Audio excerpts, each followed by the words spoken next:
আসসালামু আলাইকুম গাইজ, সবাই কেমন আছো? আশা করি সবাই অনেক ভালো আছো। তো আজকে আমি নিয়ে চলে এলাম মজাদার একটা রেসিপির নাম হলো চিকেন চাট। তো এই চিকেন চাটের রেসিপিটা জানতে হলে আমার ফুল ভিডিওটা দেখতে হবে। অবশ্যই পুরো ভিডিওটার সাথেই থাকবে। তো যদি ভিডিওটা ভালো লাগে অবশ্যই লাইক কমেন্ট শেয়ার করবে। আর যদি ভিডিওটা পুরো না বুঝতে পারো তাহলে আমি ডিসক্রিপশনে দিয়ে দিব, সেখান থেকে তোমরা পড়ে আবার বানিয়ে নিও। তো চলো দেখাই আগে। দেখো এখানে আমি একটা গোটা মুরগি কেটে নিয়েছি, একটু চিরা দিয়ে নিচে, যাতে মশলাগুলো সবগুলো এর ভিতরে ঢোকে। এতগুলো মশলা দেখে কেউ অবাক হয়েও না, কারণ এই রেসিপিটার নামই হলো চিকেন চাট। চাট মানেই মশলা। তো চলো দেখাই কী কী মশলা আমি নিয়ে নিয়েছি। দেখো এখানে নিয়ে নিয়েছি মহরির গুঁড়ো, এখানে নিয়ে নিয়েছি রাঁধুনির গুঁড়ো, তারপরে নিয়েছি জিরার গুঁড়ো, তারপর এখানে আছে লংয়ের গুঁড়ো, গোলমরিচের গুঁড়ো, হলুদের গুঁড়ো, এলাচির গুঁড়ো, লবণ এবং মরিচের গুঁড়ো। ঠিক আছে। তো এখানে আমরা নিয়ে নিয়েছি 2টা লেবু রস করে নিয়েছি।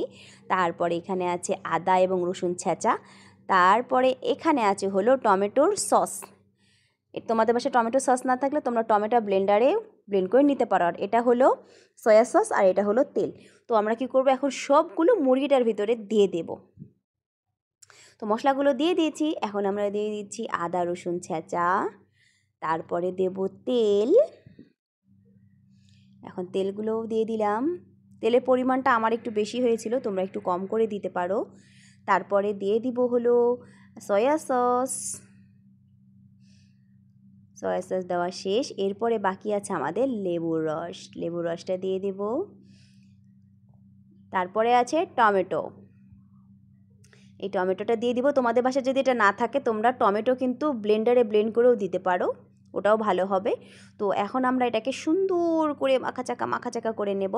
তো দেখো এখানে আমি ছোট ছোট কিছু পেঁয়াজ গোটা ছিলে রেখেছি, এটা কিন্তু গোটাই দিতে হবে, অনেক টেস্টি লাগবে। তারপরে দেখো গাজর স্লাইস করে কেটেছি, ক্যাপসিকাম স্লাইস করে কেটেছি, আলু স্লাইস করে কেটেছি। এগুলো কিন্তু সম্পূর্ণ এখন দিয়ে দিব আমরা মাংসের ভিতরে, দিয়ে এটাকে সুন্দর করে মাখাচাকা করে নেব। পেঁয়াজ গোটা দেওয়ার রিজনটা কি জানো? পেঁয়াজটা গোটা দিলে না, কারণ এখানে লেবু দেওয়া আছে, পেঁয়াজটার টেস্ট আসবে টক টক, ঝাল ঝাল, একটু মিষ্টি মিষ্টি, দারুণ। তোমরা একবার রান্না করে খেয়ে দেখো, অপূর্ব স্বাদ। তো এটাকে সুন্দর করে মাখাচাকা করা শেষ। এখন আমরা এটার ভিতরে দিয়ে দেব পরিমাণ মতো পানি। এটাকে কিন্তু সুন্দর করে মাখতে হবে, যত মাখবে তত কিন্তু টেস্ট হবে। তো এখন আমরা দিয়ে দেবো পরিমাণ মতো পানি। পানিটা কিন্তু অতিরিক্ত অল্প দিতে হবে, কারণ এটা চুলায় রান্না হবে না, এটা রান্না হবে হিটারে। তো চলো এটাকে এখন ফয়েল পেপার দিয়ে ঢেকে নিই। তো গাইস ফয়েল পেপার দিয়ে ঢাকা শেষ, এখন এটাকে আমরা দিয়ে দেবো হিটারে। তো গাইস দেখো হিটারে দিয়ে দিয়েছি। এখন তোমাকে আমার হিটারের টেম্পারেচারটা তোমাদেরকে দেখিয়ে দেই। দেখো টাইম দিয়েছি 1 ঘন্টা 20 মিনিট, এবং পাওয়ার দিয়েছি নিচে, ঠিক আছে। আর টেম্পারেচার দিয়েছি 230 তাপমাত্রা, ঠিক আছে। তো এটা আমরা রেখে দিলাম 1 ঘন্টা 20 মিনিটের জন্য। 1 ঘন্টা 20 মিনিট পরে আসবো। তো গাইস দেখো কেমন হয়েছে, যে জুসি দেখতে। তো অবশ্যই তোমরা এটাকে বাসায় বানিয়ে একবার হলেও খেয়ে দেখবে, অনেক টেস্ট।